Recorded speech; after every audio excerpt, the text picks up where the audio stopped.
Hello everyone, in today's video I will be narrating stories that I found off of Reddit. If you enjoyed this video, make sure you subscribe to my channel, like this video, and comment something down below. But without further ado, let's get straight into these stories. 10 years ago, my ex and I were at the drive-ins on a Tuesday night. I only had Wednesdays off at the time, and it was perfect because Tuesday was $5 off movie night. We watched Gone Girl, and the movie ended close to midnight, so it was late as we were leaving. I was the one driving, so we left the theaters and I hopped on the freeway to get home. As I got on the freeway, I was in the right lane and stuck behind a semi, so I put on my blinker to pass them on the left. It was late and I didn't see a car in sight besides the semi, so I got over to pass them. Not even a minute later, a white truck was behind me, flashing his bright lights and getting really close to my rear bumper, so my first thought is, did I accidentally cut them off? Didn't seem likely as I checked my mirrors and didn't see anyone behind me on the freeway at all. I got up past the semi and moved over to the right again, thinking, well, if I'd been a jerk and cut this dude off, he could flip me off and be on his way. But no, as soon as there was enough of a gap, he filled the tiny space between me and the semi and was on my bumper again. My ex had fallen asleep and I didn't want to wake him yet, as this could be just some guy pissed off and maybe I made a mistake and didn't see him. Granted, there were 3 whole empty lanes to the left of us. He could have passed me miles ago. He's still flashing his bright lights and tailing me, so I get over hoping he'll just have established his dominance and moved on. He follows me in every lane I change to. I stop using my blinker when changing lanes and he still just swerves to be right behind me. At this point, I am scared he's going to hit my bumper and I pump it up to 90 and he follows suit. I'm shaking and finally nudge my ex with my elbow and say, babe, I think we're being followed. He wakes up and looks behind us and I change lanes and he sees what I mean. My exit to get home isn't for another few miles and I'm trying to get my ex to call the police because I know at this point this guy isn't letting up. He doesn't call me, he's just watching. I finally get a hold of my nerves and realize there's an exit to another freeway coming up.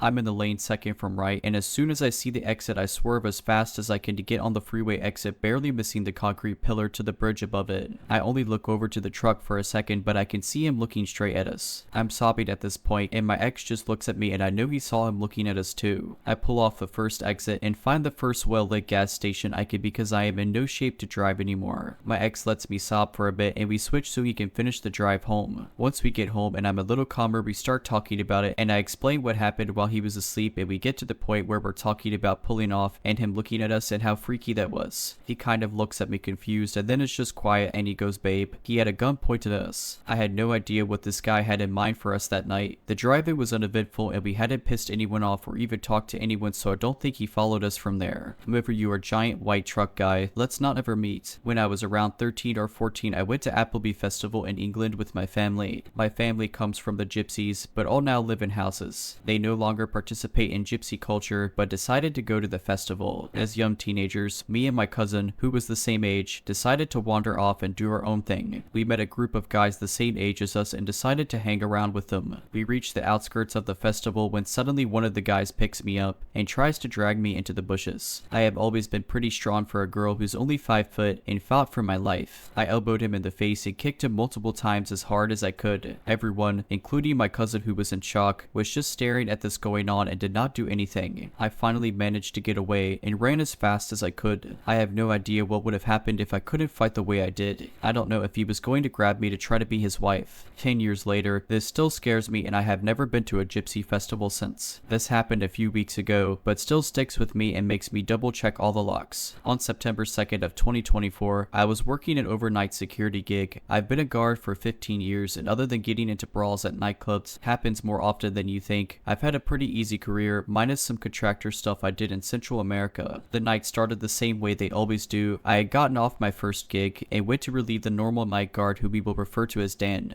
From here on out, I arrive, and Dan looks frazzled. He's an old martial arts guy that works the apartment job for the same reason I do, half off the rent. I walk in and ask him what's up. He says he encountered a guy by the gate that, quote, gave him a bad gut feeling. He asked if I would go back to my apartment and grab my carry firearm. I hesitantly agreed because having worked in this industry long enough, guns rarely lead to good outcomes. But Dan is scared green, so I agree. I go back and grab not only the gun, but my dog, a 120-pound Anatolian Shepherd. I suit her up in her harness and grab her muzzle on the off chance that something just go down. I'd rather have the dog ready to go. I arrive, and Dan is elated to get out of Dodge, gives the dog her standard good girl chicken strip. This is a nightly ritual regardless if I okay it or not, and takes off back to his apartment. I attach the dog's lead to my waist, and we go on patrol. I live in Texas, and our apartments are sealed by gates that you have to have the code for. I go to check the first gate, and immediately come into contact with the person Dan was so worried about. It's 93 degrees out, but this dude is wearing a trench coat with a hood. Before we even get near him, the dog starts going ballistic, hackles up in between my legs, snarling like some sort of feral monstrosity. I give her the command to chill, and she does, but what bothers me is the dude doesn't even flinch. Most people see a dog that big barking and snarling, and insist upon being no part of whatever it is the dog is protecting, in this case me. At this point, I step forward and initiate contact. Hey buddy, how we doing? You alright? The man turns to face me, and at this point I see he's horribly disfigured, one eye missing but sealed up from surgery, the other a brilliant blue, and horrible scarring on the side of the face missing the eye. Yes, I am fine. He responds rather quietly, sort of in the way a child who's trying to fix something on their own might respond. So do you live here? Haven't seen you around. My name is Hank. You new in town, or has anybody ever told you that you have incredible eyes? This simple statement made my blood run ice cold. I'd like to think my mother used to tell me that, but can't say it's something I hear often. Listen man, you got to get moving. If you don't live here, I can't have you standing out here. At this point he sort of goes rigid and reaches in his pocket. I don't give him the chance to do much more as I draw my weapon at this point. Hey man, look, you got to leave. I'm not telling you again. I don't know where you're from, but I know it's not from around here. Last chance, screw off. At this point he sort of slowly removes his hand from his pocket, and he's holding this little 35mm disposable. He lifts it, snaps a photo, then says, "Have a good evening, your eyes are beautiful," and then off he goes. About 5 minutes later, I'm still shaking when the cops arrive. Turns out one of the apartments close to the gate heard the dog going nuts and heard me raise my voice to our oddball friend and called. They tell me they'll up patrols and that they hadn't gotten any other calls about the dude. Weird guy with the trench coat standing by my gate. Let's not meet ever again. Little backstory before we begin. I'm into role playing, and for those who don't know what it is, we basically spend the weekend in the woods dressed as medieval fantasy characters and interact with each other. I go to these events with my friend and my partner, and we meet some more friends when we're there. There are all types of people at these events, but 99% are absolute angels. I had yet to meet the other 1%, but wish I hadn't.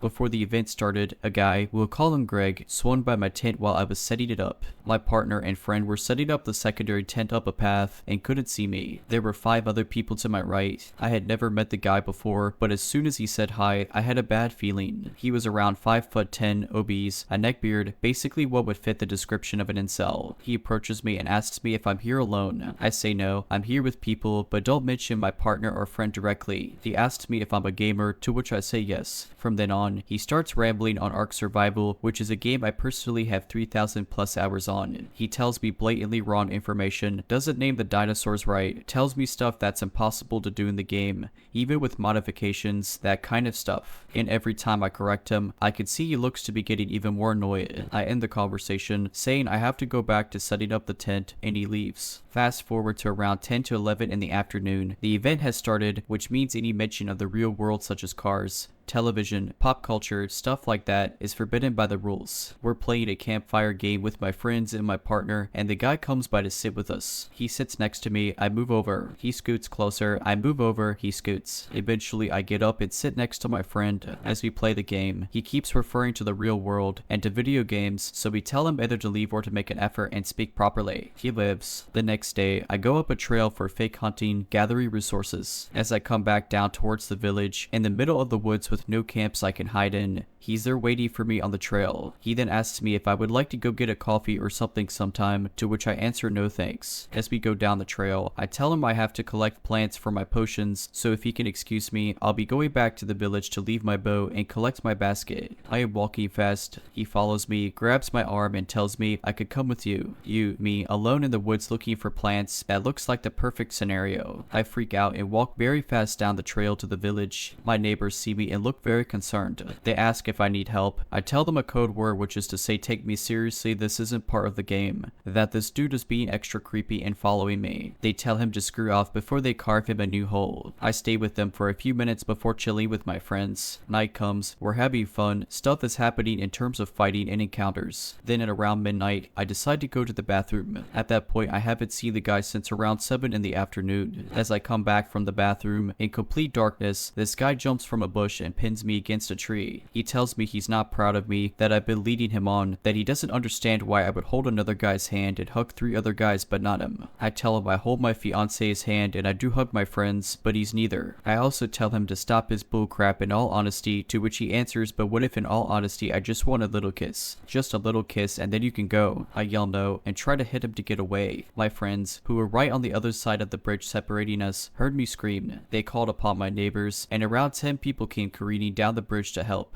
The guy let me go and turned to my rescuers, saying he was just interrogating me for information concerning the demons, our foes. My friends, who have seen the guy be a jerk before, tell him not to move, that they're going to get the owner of the event to deal with him. He tried to dissuade them, but my neighbors tell him to sit down. I'm taken away by my fiance, who is very worried and concerned about what happened. The owner comes, I explain what happened, and he takes Greg outside the play to discuss. From what I heard, he was kindly asked not to come back for future events. So Greg, my medieval stalker, let's not meet. Back in 2013, I lived in Providence, Rhode Island, and had moved there for a new job. It was just me living there in a quaint and spacious townhouse with my then 4-year-old daughter. We were relatively new to the area and didn't know many people, but did become familiar with the kind older gentleman who lived next door. His name, for the purpose of this story, was Ben. We lived in a connected townhouse with our 2 units abutting each other. Our street was lined with beautiful floral trees. It was quite nice, but Providence is weird in that the conditions of the houses in little neighborhoods can vary drastically street by street. We were near a few rough neighborhoods, but I felt relatively safe in my new home. I remember a few nights prior to this specific night, I saw a Facebook post with a safety tip to put your car keys next to your bedside so if anything ever happens, you can press the alarm and scare an intruder off. I've never been overly concerned about my safety and rarely took advantage of any tips I saw on Facebook, so I'm not sure how or why I suddenly decided to heed this advice. I was reading a book in bed with my light on in my second floor bedroom hours after putting my daughter to sleep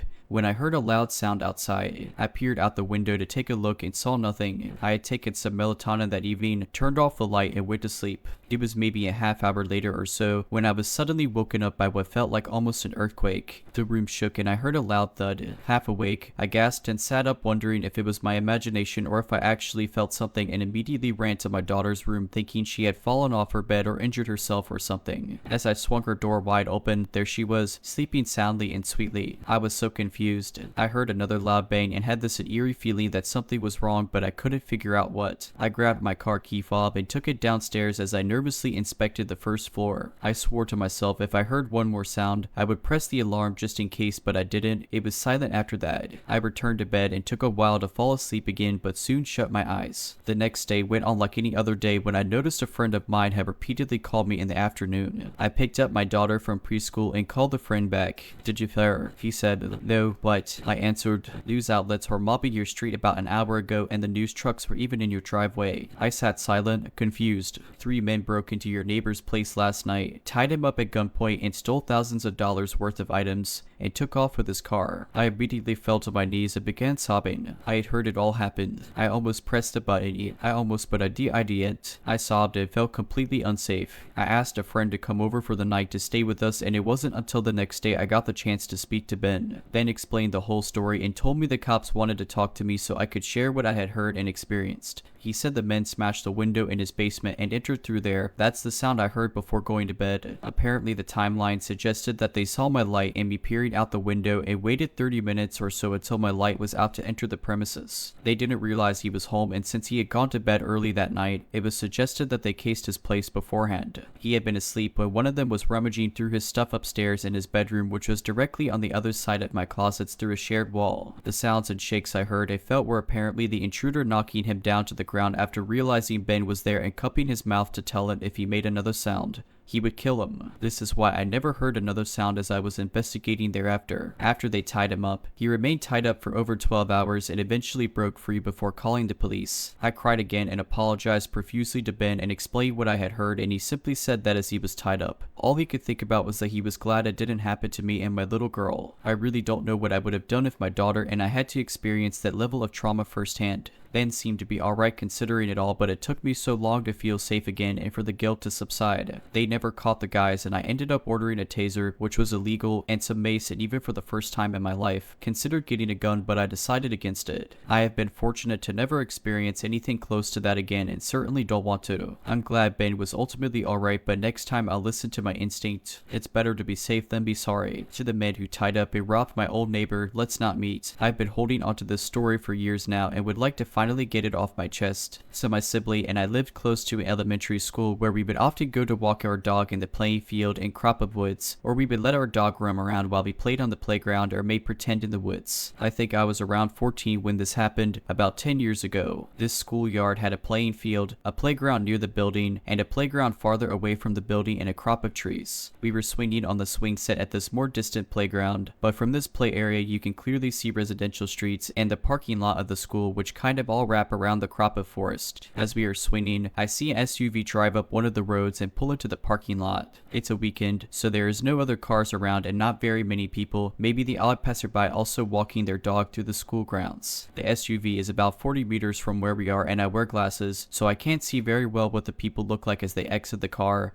but I can see some distinct clothing pieces. There are 3 people, 2 look older and are dressed as if they are older middle-aged, like in their 50s. I remember one of these people was wearing a wide-brimmed women's sun hat. The third person looks like an older teenager or young adult in his 20s and is wearing a green and white striped jersey and cleats. It is not uncommon for people to walk or drive to the school to use its field for play or sport practice, though looking back now I realize it is odd they parked in the slot and not on the side of the road nearer to the field, which is on the opposite side of the property. In any case, I think okay, just some grandparents and their grandson going to practice in the field and go about playing with my sibling. I remember watching the trio walk away around the school building, completely opposite to where we were on the property. We have our dog with us, and after a time we decide to stop swinging and take the dog on a walk through the trails in the forest brush. Maybe 15 to 20 minutes have passed since the car pulled up. The brush we are walking in is basically in the very corner of the school property. There is a metal chain link fence in front of us, and beyond it is the sidewalk, a residential road. To our right is another fence which separates people's backyards from the school grounds. These homes all have tall trees growing along the school fence for added privacy, so it's almost impossible for anyone to see into the schoolyard. My sibling and I were just at that age where playing pretend didn't really feel genuine and spur of the moment, like we were about to grow out of it. I'm feeling bored but don't want to go home yet, so I pick a branch of these red berries that grow in the schoolyard and say to my sibling, hey, wanna play a game? Which was our code for let's play pretend, and I bent down to offer the berries to my dog as a starting point for the game. They've never hurt her. I'm still speaking to my sibling, who is walking in front of me as I bend down, but my voice trails off as I see my dog's behavior. She is completely ignoring the berries and me, and is instead moving past me slowly, ears back and nose pointed, as if she is approaching something. I follow her movements, still looking down, and when I finally look up, there are the 3 people from the SUV not 2 meters in front of me. They are certainly not a couple of grandparents and a kid, but 3 grown men. I remember the faces of the 2 older men pretending to be grandparents. The foremost man had short white hair and a white scruff of facial hair. He breathed quietly and focused on keeping his steps light. The other man was extremely thin, his cheekbones popping out and shoulder length. Greasy brown hair hung around his skeletal features. They had crept up behind my sibling and I silently, and remained just as quiet as they all turned their backs quickly and pretend to point off into the trees like they were bird watching or something. It was bizarre how silent the whole encounter was. I immediately realized we need to get out of there and turn my attention back to my sibling as I grab my dog's collar and get her hooked up to the leash. My sibling is about a foot from me but seems oblivious still to the 3 creeps in the woods right behind us. I tell them over and over that we need to leave, but they've become wrapped up in the imaginary game I proposed moments ago. Finally, they see the men. I never looked back at the creeps, only to my sibling. My sibling also stops talking and starts walking with me. Thankfully, an opening in the fence between these now haunted woods and the road is only a few meters ahead, and we get some distance and obstacles between us and these creeps. To my frustration, my sibling wants to stop on the sidewalk and pick some more berries through the fence, and I frantically tell them to come on. Let's go. I still never look back towards the men, my vision tunneling to the safety of the open roads and sidewalks and homes in front of us. We get home without incident, at least to my knowledge. Had the men followed us on foot, gone back to their car and followed, or simply gave up,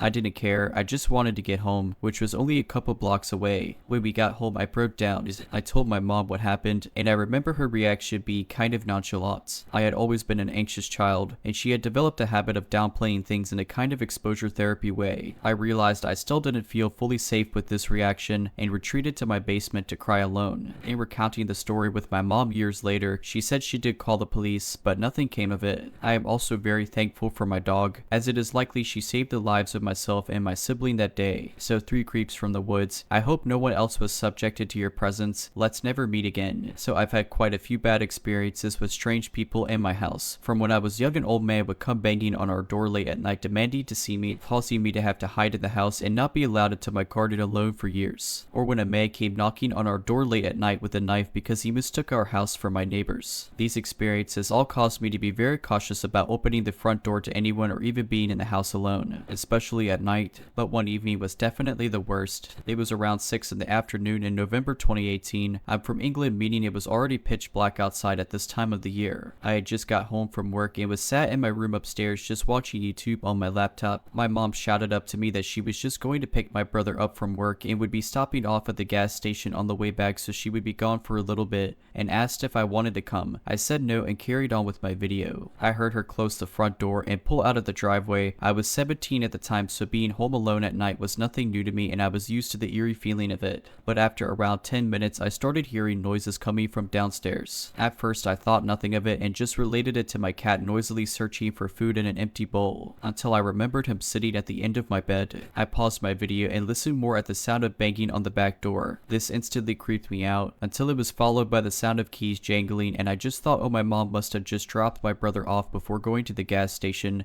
and he's just trying to go outside. So I let the noise continue as I kept watching my video. He could get quite angry sometimes, so the loud banging was nothing out of the ordinary, but it just kept carrying on, banging, and the sounds of keys jangling, then dropping, then banging again. Then the fear really hit me. I don't think it's up. I walked out of my room slowly and sat on the stairs listening carefully to the noise. It definitely wasn't him. I'm a very anxious person, and everyone gets those times late at night when they hear noises and immediately think the worst. This was just one of those I told myself, so I decided to bite the bullet and just walk straight into the kitchen and face whatever it was causing the noise. Our kitchen has the door straight to the garden, but as I turned the corner into the kitchen, I heard a loud bang and clatter of footsteps run away. The cat flap had been ripped off the door and there was plastic from it everywhere. In fear, I still tried to console myself into thinking it could be anything other than people breaking in. I sat back on the stairs and called my mom just to check again that it wasn't my brother home early and just in a bad mood. But then he answered my mom's phone while still in the car. "Are you at home?" I shouted at him.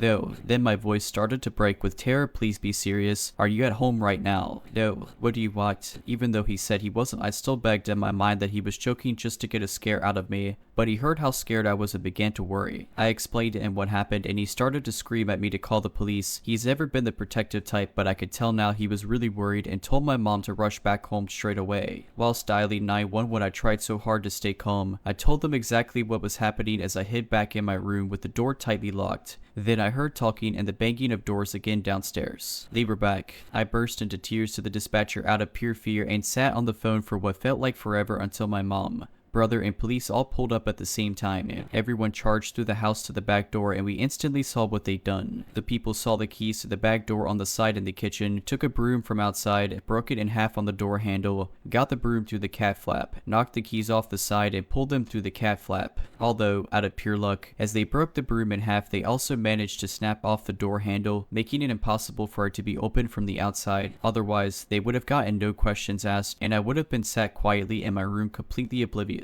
It was clear afterward that they had been watching the house for a while, waiting until the exact moment they saw my mom's car pull out of the drive. I'm not sure if they knew I was there alone or not, but I know that after they initially saw me and ran away, they made a choice to come back. So guys who don't know how to open doors properly, let's not meet. This happened to me during my junior year of college. For context, I am a 22-year-old female. I was driving from my hometown in the Chicago suburbs to University of Missouri, which is about a 6-hour drive. I made the drive about every 4 to 6 weeks to see my family and my long-distance boyfriend. There are 2 main ways to take to the town my university is in. Stay on the interstate system through central Illinois and St. Louis or branch out to back roads after Springfield, Illinois until picking the interstate back up about 30 minutes from my college. I usually took the back roads simply because it kept me awake with the constant speed limit changes in occasional towns, but this particular time, I took the interstate system because there was a high potential for winter weather. I was minding my own business, listening to music when about an hour from from my exit, traffic came to a standstill. Great, I thought. It was already way beyond dark at that point. It was also a Sunday night and I just wanted to get home and catch a decent night's sleep before my Monday classes. After a while, emergency vehicles flew past the traffic on the shoulder, indicating that there must be an accident up ahead. After what felt like forever, traffic slowly started crawling again and eventually started moving a little as we all passed the accident. This is when it started. I will admit, I like to drive fast on the interstate, especially on this particular drive. What college kid doesn't? I was in the right lane, with a decent amount of space between me and the car in front of me. That is when I noticed someone right on my bumper. Seriously, I muttered aloud.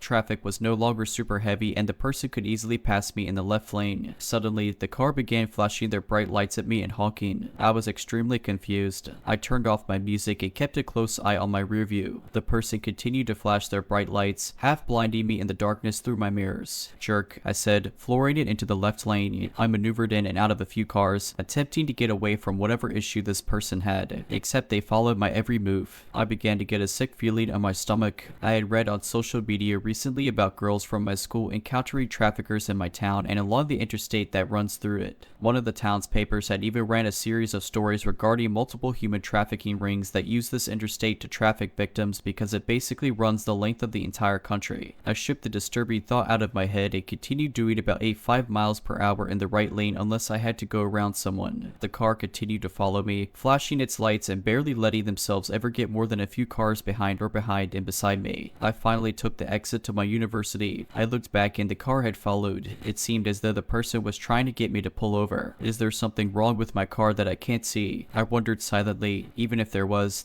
no way I was pulling over on the side of an interstate in the middle of a dark, rainy night. That is exactly how urban legends or teenage slasher movies start. At this point, I had no idea what to do. Looking back, I really should have driven straight to the local police station, but I was too flustered and scared to think straight. I tried to think back on the last hour or so of my drive. Did I cut anyone off? I didn't think so. I didn't think I had done anything to make any drivers around me this pissed. I am a relatively good driver and tend to mind my own business on the road, not engaging in road rage or anything stupid like that. I stupidly began driving to my apartment. The car continued to follow, still flashing their lights every so often but no longer honking. They continued to stay glued to my bumper. I began to panic. What if they followed me all the way home? What should I do? Call the police and send them on a wild goose chase to look for me in this car as I'm driving around town. As I approached another small exit off the local highway onto a smaller street that ran past campus and toward my apartment, I had an idea. As I got closer to the exit, I did not get into the far right lane to turn off. At the very last second, I jerked the wheel and careened across the gravel shoulder so close to the grass that I barely missed driving off the road. As I gunned it down the exit ramp, I glanced up at the overpass. The car had screeched to a halt and was honking its horn manically. I cried the rest of the way home, calling my boyfriend and explaining what had just happened. I never got a good enough look at the car to get a license plate number or really even a good description of the vehicle, so I never reported the incident to police. To this day, I have no idea what exactly it was that happened that night. My best guess is that whoever this person was, they saw me when we were all stopped on the interstate, waiting for the emergency vehicles to clear the scene. It's very clear from the stickers I have on my car, one of my university's name and one that said Dog Mom, that I was likely a college-aged female. All this person had to do was end up next to me, see that I was a female driving alone on the interstate in the middle of the night, and have just the wrong intentions. So, to the crazy person who followed me for an hour on the dark, rainy interstate, let's not meet. So this takes place this past Halloween, when it was my first semester in college. I am a freshman female. It was Halloween, and while my amazing roommate was getting drunk and partying with my ex-friends for the 100th time, so I was alone and bored in my dorm room. I couldn't stand being in that room any longer. Screw it, I wanted to party, so I start looking around on my phone and I forgot how exactly I came across her, but a girl who was a self-proclaimed freshman invited a group of 10 people to this party her friends were throwing. Luckily, my couple friend wanted to jump on this party. The girl sent us the address, told us to tell the people their Monica invited us. Well, that's where things got weird. One of my ex-friends decided screw it, let's not wait any longer for us to get ready. Granted, I was still putting on my makeup,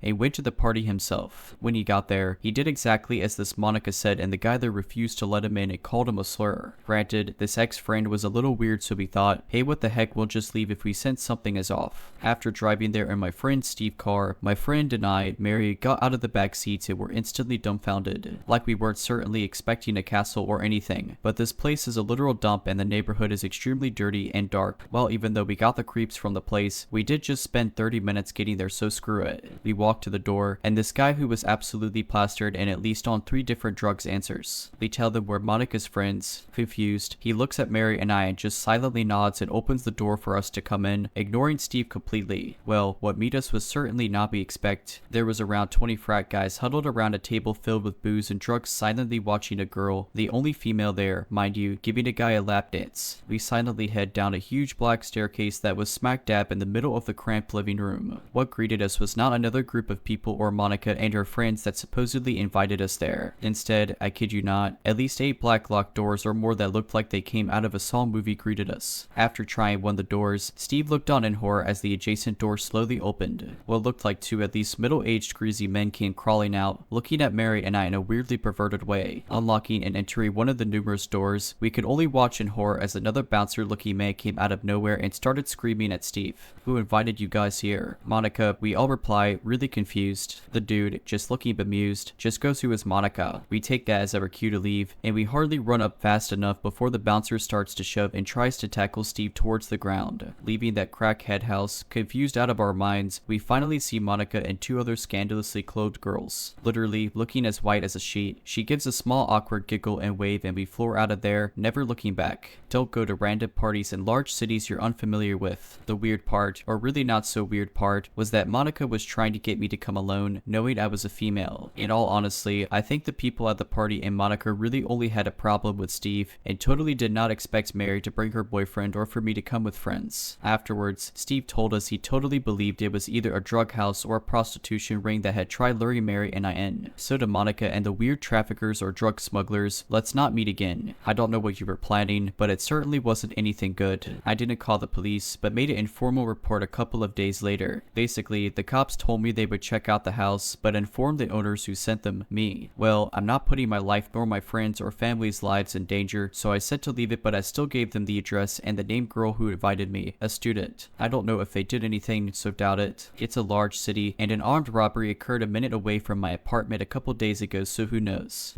I was 22 and living on my own for the first time when this happened. I had just gotten off work around 11 in the afternoon. To reach my apartment building, I could either walk on the sidewalk or cut across this communal garden. I saved about 1 whole minute of walking time by cutting through the communal garden, but being young and stupid, a lot of times I took the shortcut. That night, I got that weird feeling to not take the shortcut. I kept to the sidewalk, but there's no one else around. When I got past the garden, all of a sudden, this large man pops up from its exit path. There was no way he could have been in front of me or just behind me as I was walking. I would have noticed him. The only logical explanation was he had been hiding in the pitch black garden. A drunk who had been sleeping it off. No, my body was screaming at me to get out of there. I began walking faster. My dad had taught me to always carry my keys in my fist with the key pointed out in case I needed to punch someone, so I had that, but I'm 5'4" and probably weighed 110 pounds. This guy was tall and big. My only chance was to outpace him. I'm speed walking at this point and I feel him matching my pace, getting closer. He's breathing heavily. I feel this angry energy coming off of him, but my apartment building is right there, so I put on a burst of speed. When I reach the entrance, 2 people are leaving and hold the door for me. And him, I don't know why I didn't tell them I thought this guy was following me. My mind froze and I was just trying to get inside my apartment. Plus, I was still trying to rationalize it. Maybe he was visiting someone in the building. Maybe it was all just a coincidence. Don't be paranoid. Besides, it took only a couple seconds for them to be out the door. I had missed my chance. I'm climbing the stairs as fast as I can. It's a 3-story building and I live on the 3rd floor. He's climbing the stairs too, still right behind me. I get to my floor, which has 4 apartments on the right side and 4 on the left. I pass by apartments 1 and 2. He's still right behind me. I stop at apartment 3 and he stops in front of apartment 4 where I know he doesn't live. He hasn't said anything, just breathing hard, and I think there's no way I'm going to open my apartment door and have him push me inside and assault me or worse. He also hasn't knocked on the door of apartment 4. Worth noting is that the apartments are U-shaped, with mine and my neighbor's door being very close together. So I banged my own apartment door as loud as I could but yelled my neighbor's name. Hey, Kevin, let me in.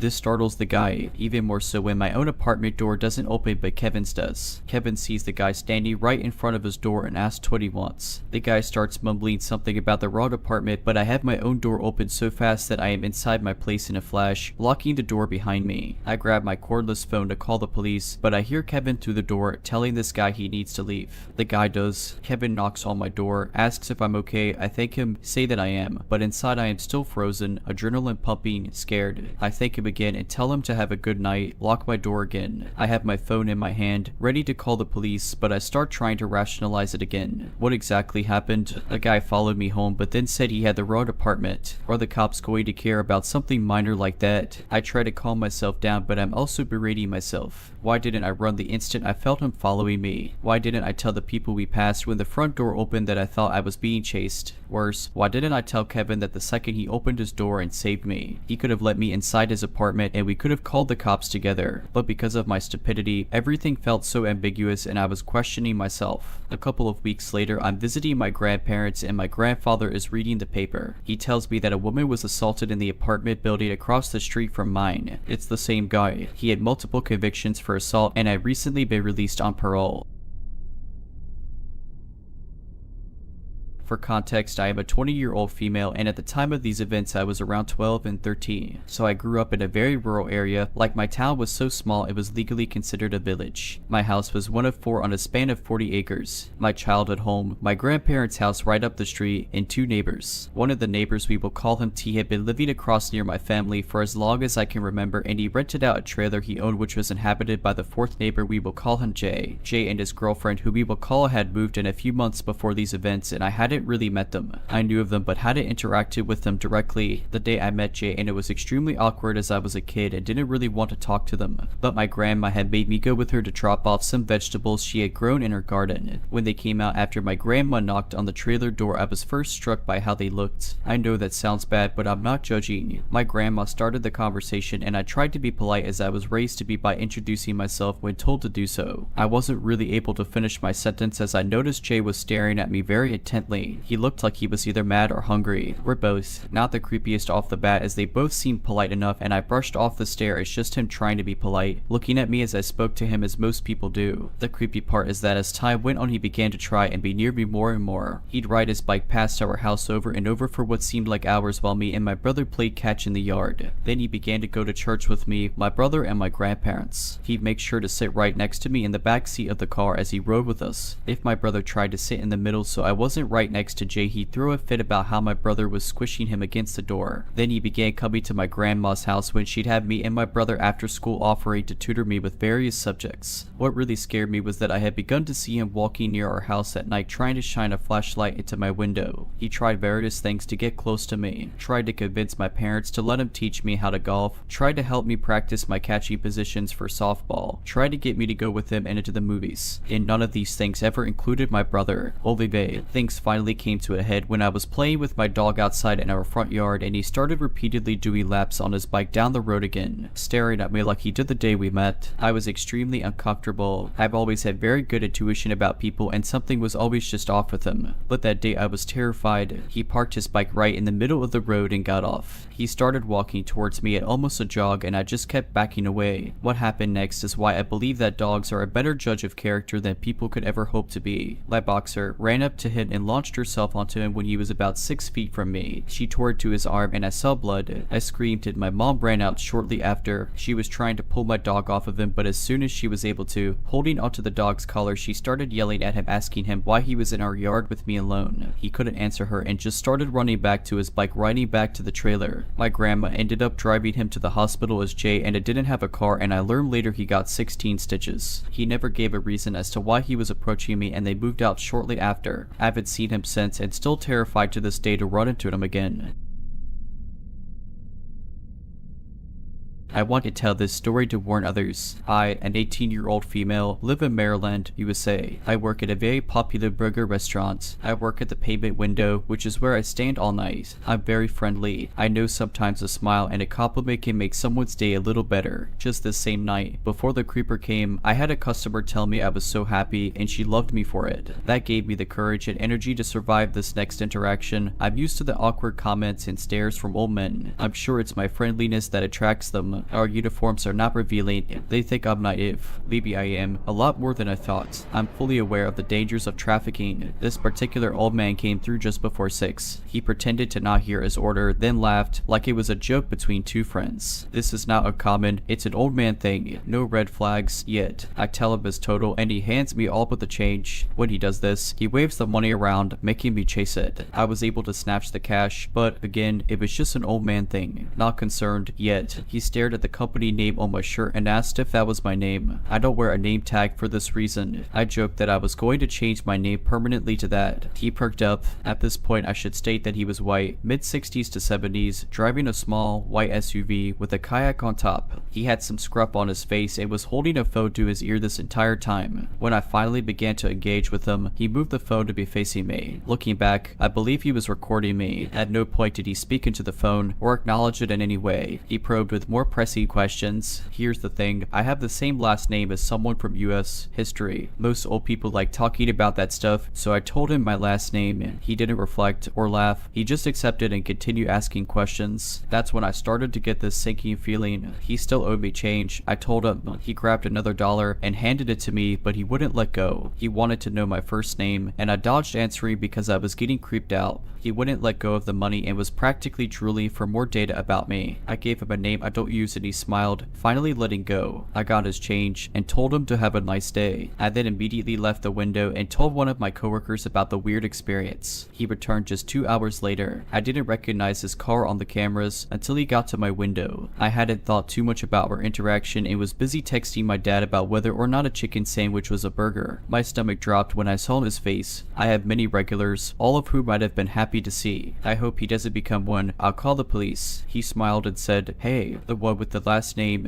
I half smiled back and wished for the days when we all wore masks. I tell him his total and he makes me chase the money again. For the entire time, he had his phone against his ear, facing me. He starts asking even more intimate questions about me. I lie or dodge them best I can, giving him 0 correct answers, wanting our interaction to be as short as possible. Some of the questions he asked me: how often do you work? What time do you leave? How old are you? For that one, I knew he wouldn't leave without a number, and I had a nasty feeling the younger wouldn't be the better. So I said, probably 20s. He joked about me being legal. I made a face and tried to get his change even faster. He asked if I had a boyfriend. I was getting more and more nervous, so my answers started getting more sarcastic. I told him boys are trouble. He specifically talked about himself and said he'd treat me right. I handed him his receipt and told him to have a great night. He threw his hands in the air and was saying, "Don't be like that, I'll treat you right." I shut my window and said bye. He made a bit more of a fuss, but eventually drove forward. From his question about when I got off work, I believed he was watching the restaurant. I was shaky by this time and called my mom. She immediately drove up. I talked to my manager and I was a little unsure of the car's color, so he checked the camera for me. Shout out to my manager, he's the best. I continued at my window, watching for the old guy, but I didn't see him again. I left an hour early and gave my manager specific instructions to not place a girl at my window. These interactions are unfortunately what caused formerly happy and cheerful service workers to become sour and quiet. I think I'll be taking a couple days off. I had already had another job lined up and I'm excited to start it.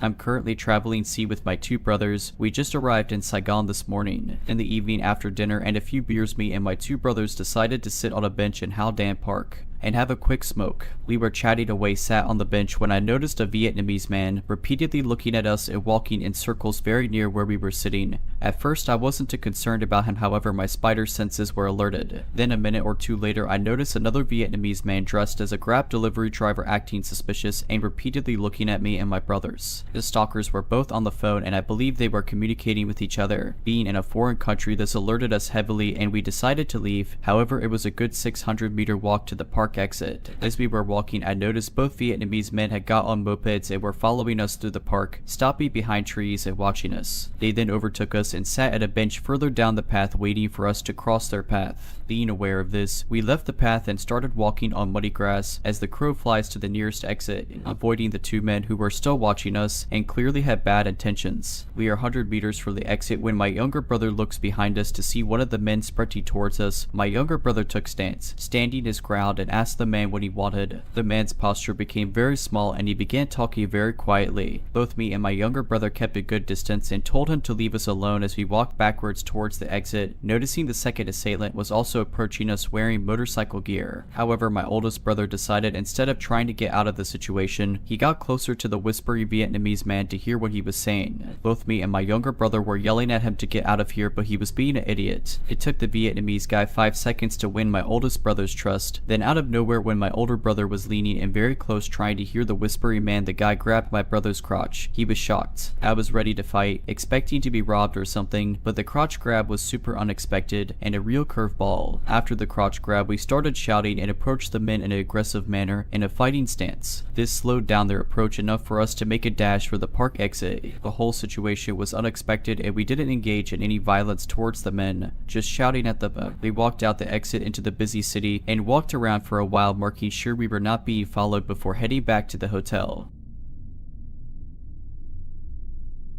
If you're liking this video, all I ask is that you make sure to subscribe to my channel and like this video. Thank you.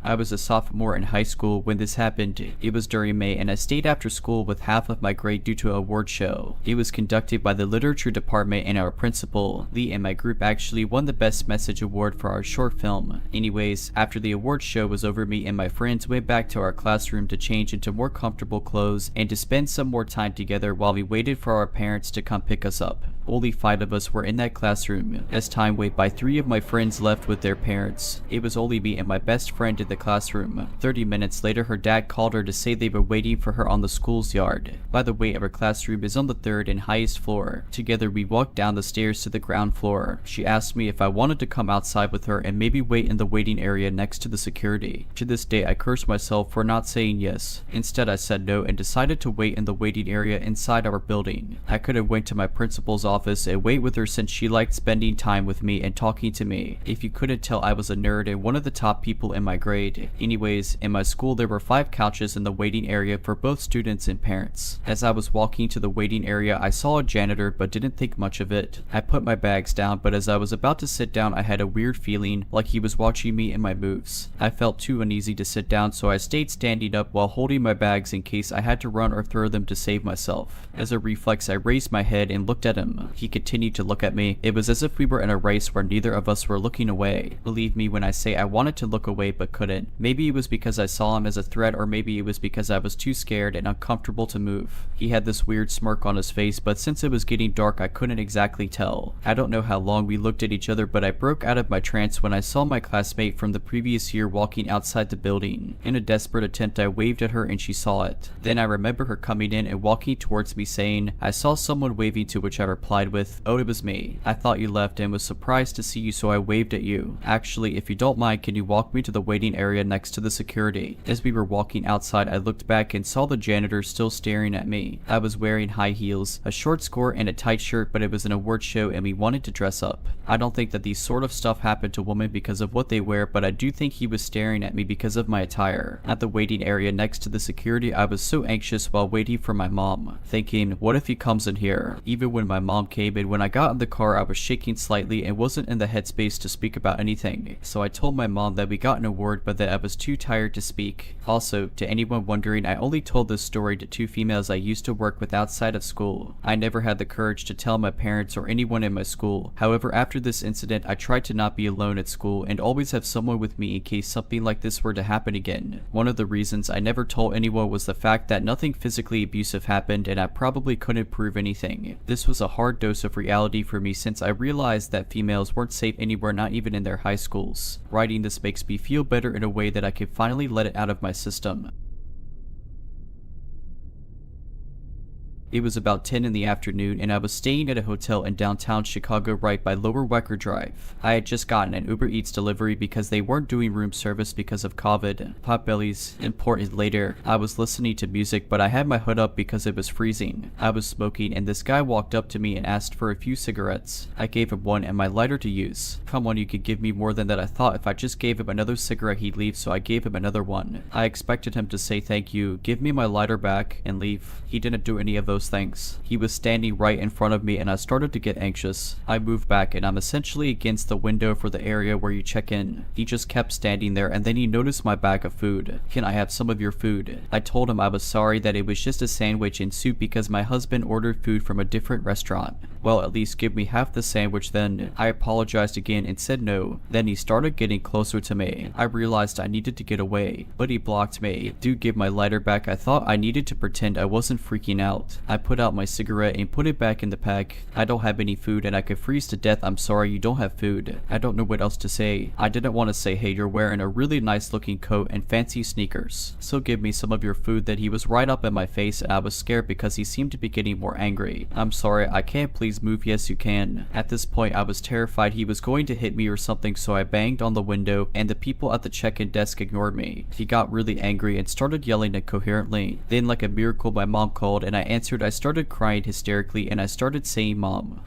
thank God, oh my God, this guy won't leave me alone." My mom told me to do anything to get away. At that moment, the guy stepped back and looked around. There was no one around, but I took advantage of him being distracted and pushed past him and ran inside. I was crying so hard I could barely get words out. I was so scared and I realized because I tried to get help and nothing happened. If my mom hadn't called, I don't know what would have happened. Later, I thought even if I gave him the soup, it would be like when I gave him a cigarette and it wasn't enough. I did go back down for a cigarette later, but I stayed by the revolving door. This woman was also smoking and I told her what happened. She showed me her mace and said all women should have it. To give some context, I've been homeless with my mom and her emotional support animal for the last few months. When we first became homeless, it was my first year of college. Where I live, college is free for the first 2 years, and my college, after I gave them an explanation, gave me and my mom a hotel room for a few weeks. The hotel room was fine, nothing special, but was probably better than most considering it was like $170 per night. About 2 days into our stay, we went downstairs to do laundry, but the washers in the hotel was too much expensive for us. So I texted her and was waiting by it for her to pull the car up so we could go to a laundromat instead. While I was waiting, I was on my phone, so I didn't notice my mom pull up and she yelled to me to hurry up and get in the car. While I grabbed the dog and my clothes, I noticed she was talking to the man 2 doors down from our room. Our room was on the 2nd floor, so I thought it was weird that she started a conversation from the car to someone upstairs, so when I got in the car, I asked her about it. She proceeded to tell me after she yelled at me to hurry up, he had responded to her that he'd be down in a minute. So she was explaining to him that she was talking to me. We both thought it was weird that he responded like that to her, but I brushed it off that maybe he was waiting for someone from Uber or something. That was until we got back to see his door slightly open and him staring out of it with just his face. I tried to brush it off again because I thought that maybe he was still waiting for an Uber or Lyft or something, because he had everything in his room turned off and it was still quite cold out being in the beginning of spring. I would see this man staring out of his room with all of his lights off periodically about half the time I left or was coming back to the room. My mom, who is a heavy smoker, would get scared by the man staring at her and would come back inside the room early. So throughout our stay, we tried our best to avoid the man if we could. If he opened his door, we went back inside. If we went outside or got back from somewhere and he was staring, we'd avoid eye contact. A little later that night, I went out to the car for something and saw a couple sitting on the stairs talking about something, but I didn't think much of it. Later that night, it was probably about 3 in the morning, I was gaming with my friends and my mom was up watching TV. We're both night owls, when all of a sudden our dog started barking at the door. We thought this was weird since she had never just barked randomly at the door, only really barking when she wanted food we were eating or when she wanted to play. I grabbed her and put her in my lap, petting her while I played to calm her down. Her barking at the door became something she did often during our stay there, and it was almost exclusively at night within the hours of 2 a.m. to 7 a.m. We didn't figure out what her barking was about till the end of our stay in the hotel. Our last day there, we saw that couple moving out of their room. Turned out they were next to us, and my mom got to talking with them while I was putting our stuff in the car. It turned out the couple was moving rooms because the man from 2 doors down was harassing the couple, knocking on their door and singing to the woman through the door late at night. Our dog was more than likely barking at the man whenever he approached our room, as one night we were awoken by what sounded like a knock before our dog started barking. But by the time I checked the door, there was no one there. He was probably trying to do a similar thing he did to that couple with us, and with him staring out the door, he was more than likely mentally unwell. And while I hope he gets the help he needs, I also hope he didn't do something potentially harmful to anyone else who ended up in the rooms next to him.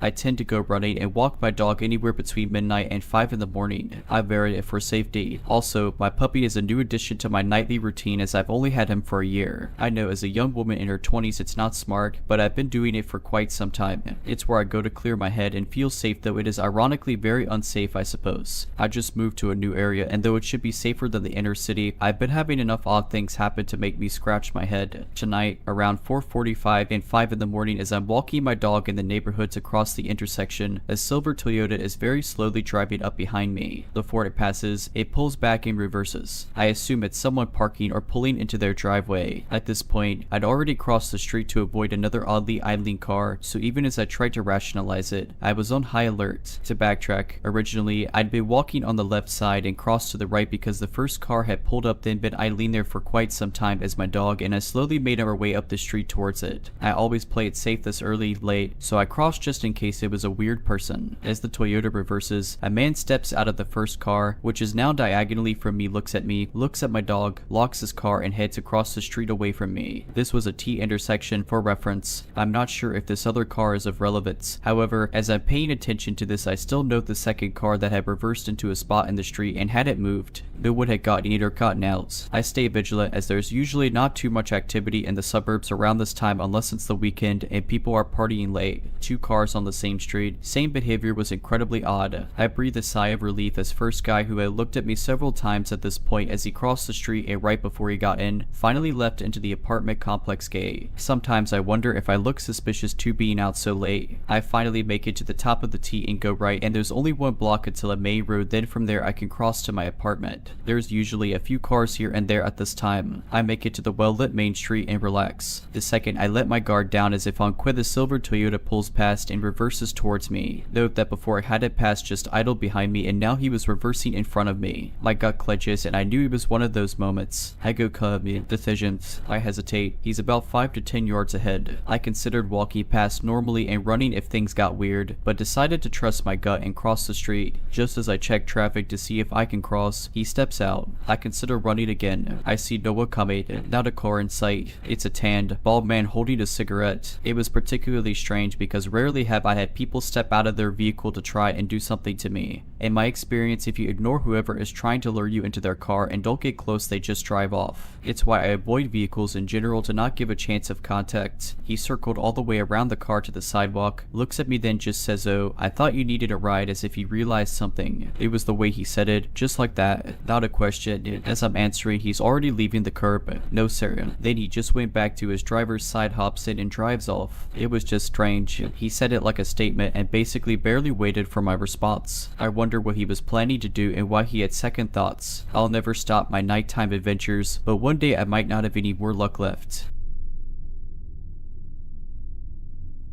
My name is Slade. I'm 25, born and raised in Arizona. This literally just happened to me, so I decided to bring it here to all of you wonderful people this evening. I'm a huge stoner and don't drive. I decided to take a bus a few miles down to the dispensary. This was at about 8:30 in the afternoon. Wanted to get a new Indica card. Purple Punch, it's my favorite by far. Doubt it. Walked back towards the bus stop to go back home. As I walked closer to the bus bench, I noticed a guy sitting there. Didn't think much of it. I'm antisocial, so I always go into any social setting ready to be absolutely silent. However, I didn't get a chance this time, because as I'm sitting down he starts asking me something ... but I had my headphones on and couldn't quite hear what he said, so I took my headphones off and asked what was that. Then he responds, "Did you want to get your hair cut?" Well, staring at me ... with very wide eyes ... not blinking ... if I were a Betty man, I'd say he was on something. I definitely wasn't expecting that question, and I just awkwardly say, "Oh, I'm alright." I then noticed he was wearing an Arizona Cardinals uniform, and I just so happened to be an Arizona Cardinals fan. So since my entire socializing ability revolves around sports, I decided to ask, "Are you an Arizona Cardinals fan?" He then looks at me funny for a split second. "No, I just got this a few months ago," he says. I then ask,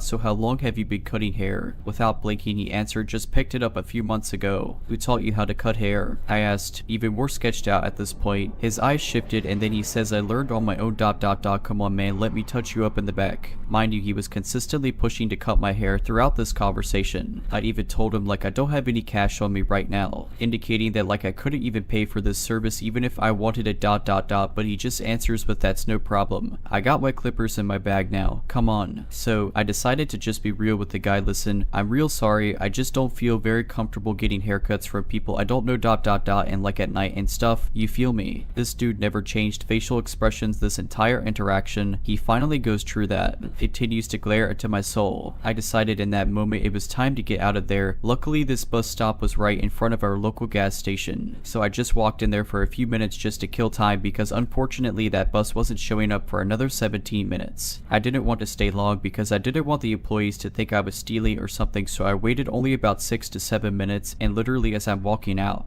there I see the haircut guy walking in, still staring at me. Luckily I walked past him and I just noped out of there to another bus stop down the street. Bus finally got there. I saw the dude at the back of the bus, but he didn't bother me anymore, and I made sure to keep my eyes the complete opposite of his direction the entire time. This happened almost 15 years ago when I was 7. My best friend's mom would babysit my brother in at before and after school. My mom would usually drop us off at our house around 6 a.m. in the morning. She would make us breakfast, and the three of us would walk to our elementary that was less than 10 minutes away. For preface, we would walk through an adjacent neighborhood, through this small wooded area that had an enclosed bridge, and that led us to the back of our elementary. The elementary sits back in a long tree line that runs about half a mile north and another mile south. Anyways, we're about to get to the turn where we walk into the tree line to the bridge and this guy comes cruising down the street. At first, I don't even think we noticed him considering how young we were, but right when he's about 10 feet away from us, he slows down to virtually 0 miles per hour. There was nothing that stood out about his appearance either. He was middle-aged, white male, very generic. Well, we all stare at the car and start walking super slowly. If we stop, he would stop. If we walk, he would slowly go. During this whole ordeal, he has a blank expression on his face. Not anger, no smirk, just this sinister deadness almost. This went on for probably 5 minutes because we were too scared he'd jump out of the car if we turned our backs on him, and I was mainly scared for my little brother. Finally, he speeds off and we run the rest of the way to school. Immediately go to the principal's office, and at this point we are bawling. We gave them our version of the story, his description, and whatever else a 7-year-old is actually capable of giving. They take action by calling the cops and our parents. The cops come and we explain where it happened in the story again. Then our parents ended up taking us out of school. From then on, we weren't allowed to walk to school anymore, and our babysitter would take us. The reason this ended up being so creepy is because apparently there had been reports around that time of a guy who would sit under the bridge we walked over right by the school and watch people. They didn't know if he was homeless or if it was this other guy who we encountered. They never caught the guy and we never saw him again. Alright, but that's it. I hope you enjoyed this video. If you did, make sure to subscribe to my channel, like this video, and comment something down below. But as always, Have a nice day.